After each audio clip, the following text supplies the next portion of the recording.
Boa noite, meu nome é Rio e eu vou falar um pouco sobre a contextualização da história da arquitetura local.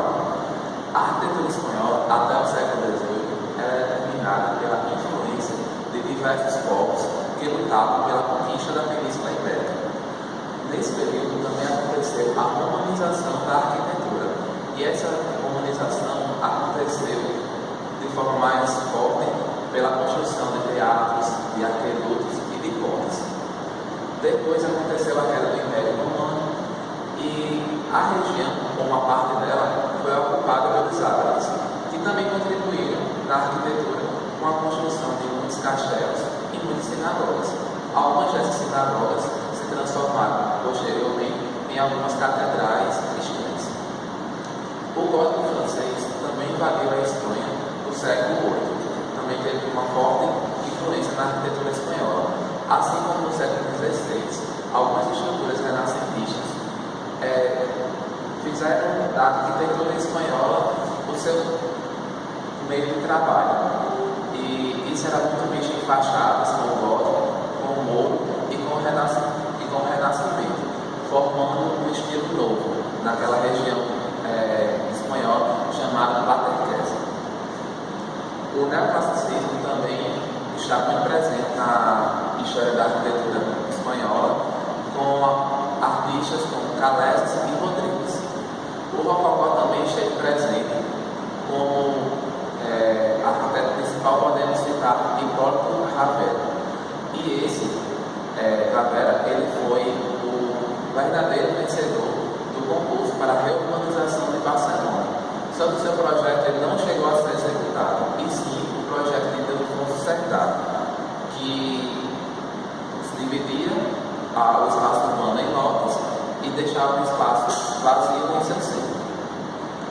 E próximo ao fim do século XIX, começo do século XX, nós podemos ver a grande influência do arquiteto Antônio Gaudí, que ele nega a funcionalidade de toda essa simplicidade que existia na arquitetura espanhola, com a sua arquitetura surrealista e inesperada, baseada principalmente tendo como fonte principal as curvas e a própria natureza.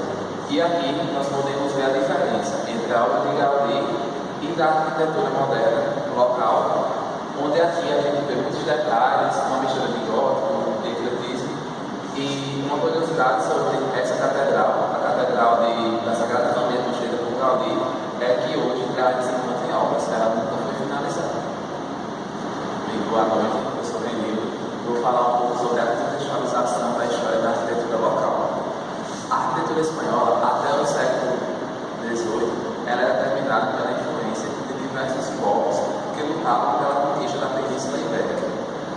Nesse período também aconteceu a humanização da arquitetura. Isso se deu por volta de... Boa noite, meu nome é Vitória Regina e eu vou falar sobre a chegada da arquitetura modernista. Em 1928, houve a criação do grupo GATPEC em Barcelona. Em 1930, houve a criação do GATPAC também em Barcelona. Em Zaragoza, Madrid, São Sebastião e Bilbao, esses dois grupos de jovens e arquitetos, eles se estabeleceram e seguiam ditados da arquitetura moderna na Espanha. Entre eles era José Luís, Fernando Garcia, José Manuel e Joaquim Labayet, e entre outros. Eles se organizavam em 3 grupos regionais. Outros arquitetos, fora os que eu já citei, eles exploravam o estilo moderno de pontos de vista particulares, assim, mais diferentes. Tipo, Castro Fernandes, ele gostava de pensar mais no futuro e ele fazia a maioria do seu trabalho em papel. Joseph Anthony, ele pegou a sua vivência no Mediterrâneo e tentou mesclar com esse estilo.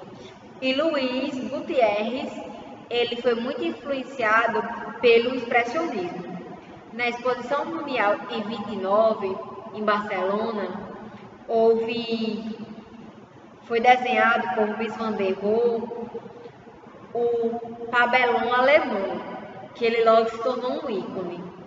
Ele foi misturado às técnicas minimalistas de Mies van der Rohe e ele teve uma grande fidelidade aos materiais, que foi desse Sidin que influenciou no tratamento do plano e espaço. E ele tem uma característica muito importante, que é o teto, que ele fica tipo flutuando assim sobre os espectadores, que é o suporte de ele quase não dá para ver, então a pessoa fica pensando que ele está flutuando.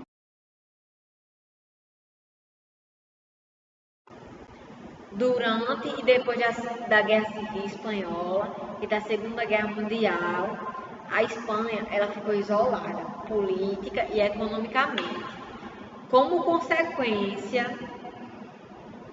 a isso, foi a criação de uma arquitetura vanguardista, que ela foi muito usada pela maioria. Mas nas obras de alguns arquitetos puderam ainda existir uma aprovação e um avanço assim do desenho arquitetônico.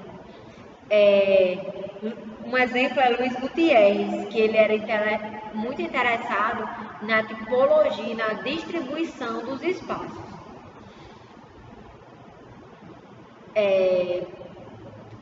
O sucesso de Luiz Blanco na construção de abóbodas de ladrilho também foi muito importante.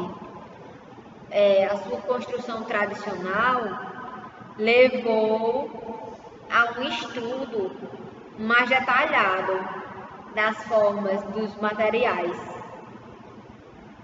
Nas últimas décadas de vida desse arquiteto, ele resgatou muitos arquitetos e deu força ao que ele estava já fazendo, passando seus conhecimentos para os dois grupos de arquitetos que eu citei no início da apresentação. Assim, eles criaram um modernismo que era basicamente pré-fabricado e bastante coletivo, o estilo dos arquitetos em geral.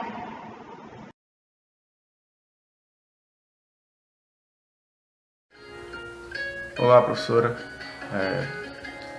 O trabalho da gente ficou responsável pela chegada do modernismo na Espanha, desse assunto que a gente vai tratar durante todo o trabalho.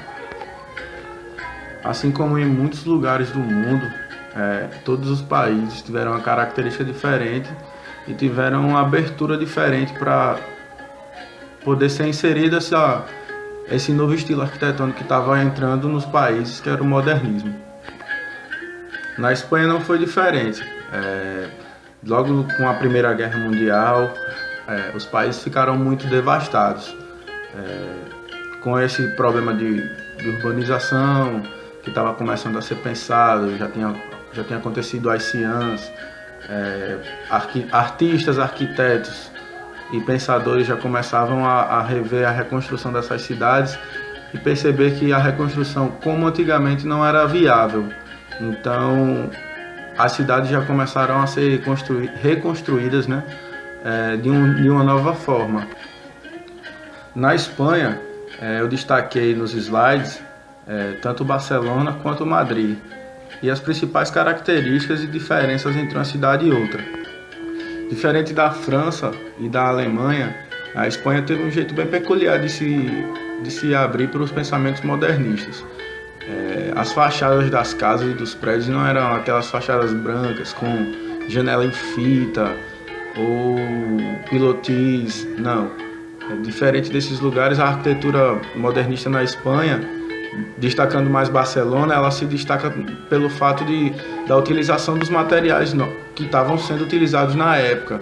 Então, eles não perderam a característica da sua arquitetura e trouxeram trouxeram para si esses elementos construtivos que estavam sendo destaque pelo mundo todo.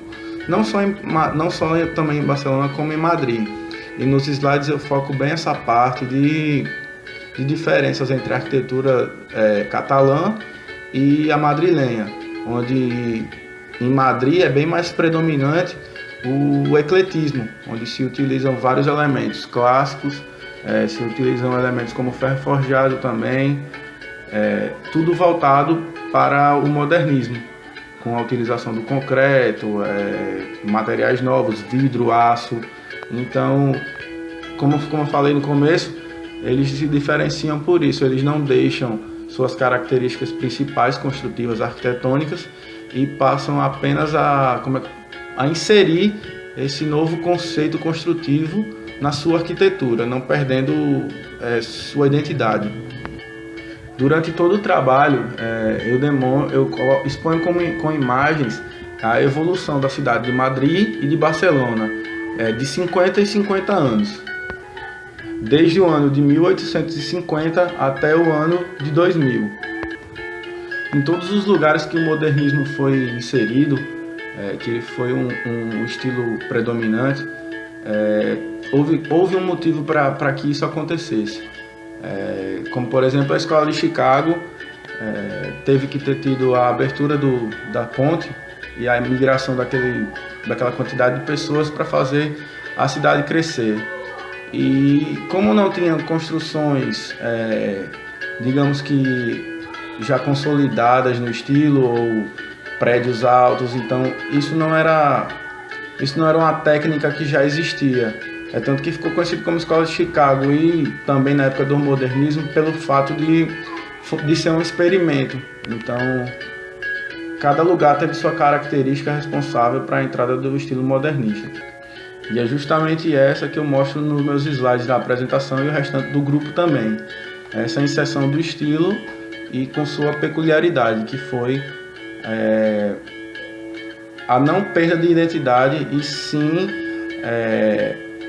o agregado da arquitetura no geral e introduzindo os materiais novos na arquitetura da Espanha nesse intervalo de tempo. Meu nome é Wilson, eu vou falar sobre os principais arquitetos da arquitetura modernista na Espanha. Em primeiro lugar, eu gostaria de frisar que a arquitetura moderna na Espanha foi bastante difundida e seus arquitetos tiveram grande influência nas obras em todo o mundo. Eles eram tão organizados que geraram o primeiro grupo de arquitetura modernista do mundo. Em primeiro lugar se chamou GATECEPAC, que era um grupo de artistas e técnicos em arquitetura moderna na Espanha. Posteriormente foi se chamado GATEPAC. E eu vou falar sobre dois arquitetos que tiveram bastante renome no mundo. O primeiro é José Luis Serra. Ele se formou na Faculdade de Arquitetura de Barcelona. O seu tio era artista também, José Maria Serra, e ele era um grande admirador da arquitetura que Gaudí fazia na época. Uma coisa um pouco diferente da arquitetura moderna, mas ele sofreu influência sobre isso. José Luis, ele, ao se formar, ele fez uma viagem a Paris e lá chegando, ele conheceu o então arquiteto, que ainda não era tão famoso, chamado Le Corbusier. E lá chegando, ele viu um tipo de arquitetura que ele agradou bastante e ele trabalhou em seu escritório durante vários anos. Após a Segunda Guerra Mundial, ele chegou a ser exilado e foi morar nos Estados Unidos. E chegando lá, passou por algumas universidades, onde essa obra dele, a de baixo, é o Centro de Ciências da Universidade de Harvard. Ele chegou a ser diretor do curso de design da universidade e ele fez várias obras na América depois que lá chegou. Outra obra dele bastante conhecida é o Pavilhão de Espanha, a imagem é acima, onde ele tentou trazer tudo que ele tinha aprendido e o que ele já fazia sobre a arquitetura moderna na Espanha. Foi feito para a Exposição Universal em Paris, em 1937, e o pavilhão era da Espanha, representando esse mesmo país. Segundo a regra popular, Francisco Caviessan. Ele foi um arquiteto formado na Universidade de Arquitetura de Madrid e suas obras chamaram bastante atenção na época. Ele foi bastante parecido com o que Oscar Niemeyer foi no Brasil. Sua arquitetura modernista chamava bastante atenção, porém hoje é uma arquitetura bastante difundida e apreciada na Espanha. Ele, desde muito cedo, conheceu o que o mundo fazia sobre arquitetura. Ao se formar, ele viajou com uma bolsa de estudo do rei da Espanha até os Estados Unidos e lá, chegando, via o que estávamos fazendo de arquitetura moderna no país. Ele foi professor da mesma universidade onde se formou durante muitos anos e, mesmo depois de aposentado, ele continuou como professor emérito. Suas principais obras são o Santuário de Aranha Azul, essa imagem de baixo, e as Torres Blancas, em Madrid. Boa noite, meu nome é Ingrid e fiquei responsável por falar sobre as obras de referência na arquitetura moderna na Espanha. São 3 obras. A primeira delas ficou o Clube Náutico de São Sebastião, do arquiteto José Manuel Ajuda, onde nesse clube existe cozinha, sala de reuniões, sala de jogos, tem um bar, toda a área é coberta. Em sua totalidade, a obra é composta por pilotis que faz o suporte de todo o edifício, já que é dividido em 2 partes, a parte superior e a parte posterior, dividido com um ponto de volumetria de base. Tem um número de corpos escalonados com um telhado de tubos apoiado em estrutura de suporte a cada 6 metros, constituído de carga de rolamento. As paredes, ao sul, é possível verificar janelas em todo ao redor do edifício. Aqui está a planta, que pode se verificar a parte de baixo e a parte de cima, onde a parte de baixo fica composta pela parte de serviços gerais e a parte de cima a parte de convivência dos hóspedes. Aqui seria como se fosse a parte de hall, onde as pessoas, parte do bar na realidade, onde as pessoas se juntam para fazer suas reuniões ou até mesmo suas festas. A segunda obra é a Casa Bloco, onde ela é uma moderna casa que foi construída. Na realidade, é como se fosse um prédio onde existem 200 apartamentos que foi destinado para os operários do distrito. Essa casa é exclusivamente para os operários que antigamente eles não tinham onde morar, então moravam em barracas, em condições subhumanas, então foi destinada essa casa para eles. Foi dividida em S para que pudessem todos os operários ter um livre acesso a todos os locais e não tivesse uma maneira deles ficarem isolados.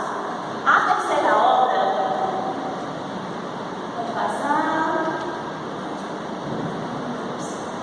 é o Pabellón, somente porque não está coberto, Pabellón da Espanha, que foi feito por volta de 1937 para a Exposição Universal em Paris. Foi produzido, foi uma das obras máximas daquele momento, daquela época, inclusive o professor falou, foi do arquiteto Joseph Leo VII. Ela tem composta basicamente por vidro e toda a sua estrutura é suportada por pilares metálicos. Ela tem uma entrada por uma escada, onde todo o seu auditório é coberto. No seu interior, ela não tem paredes, onde são subdivididos com uma cortina, para que a pessoa pudesse ver o outro lado sem precisar passar uma parede. Em cima, ela tem um sistema de irrigação, porque por ser totalmente de vidro é muito quente, então para fazer com que nos dias de sol não fique tão quente como para quem está dentro, tem um sistema de irrigação onde ele fica molhando aqui em cima. E é isso.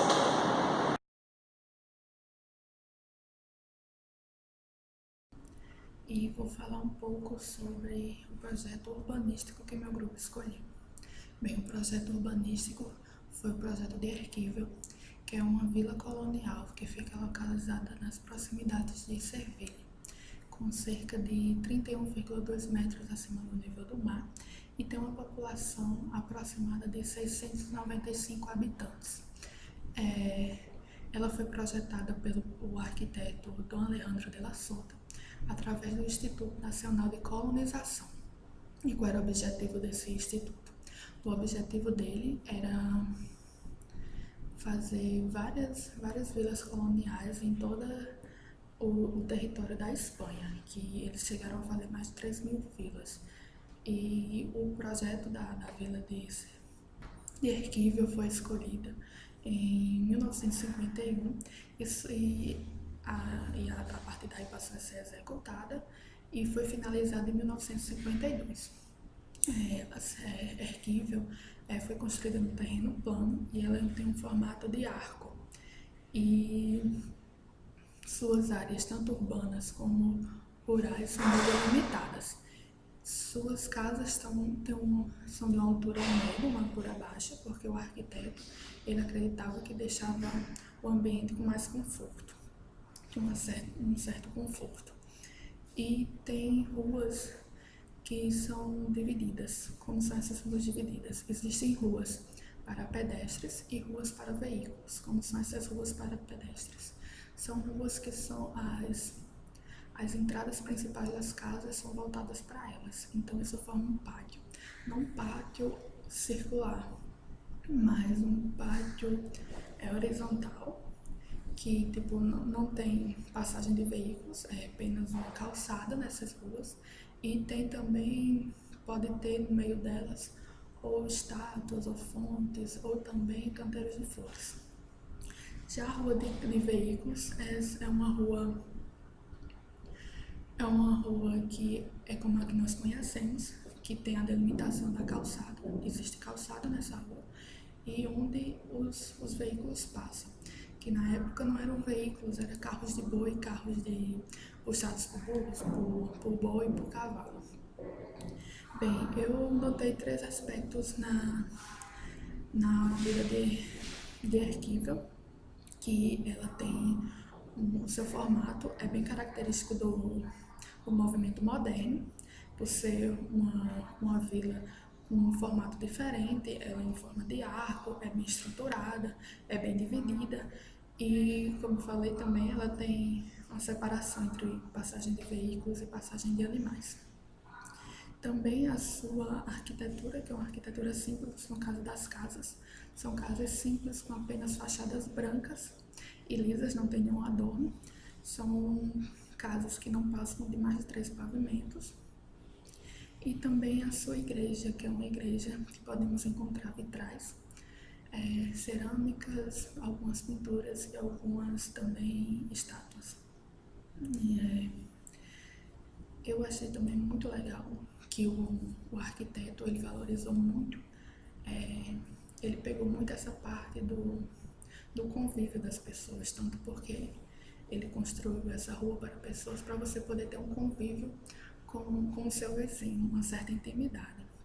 E ele também pegou bem o fato de uma característica que eu vejo nas cidades medievais, que foi um ponto central, que no caso de Erquível é a igreja, e um grande pátio em volta, que é um encontro de pessoas, que tem eventos culturais, e a maior parte do comércio se encontra naquela região.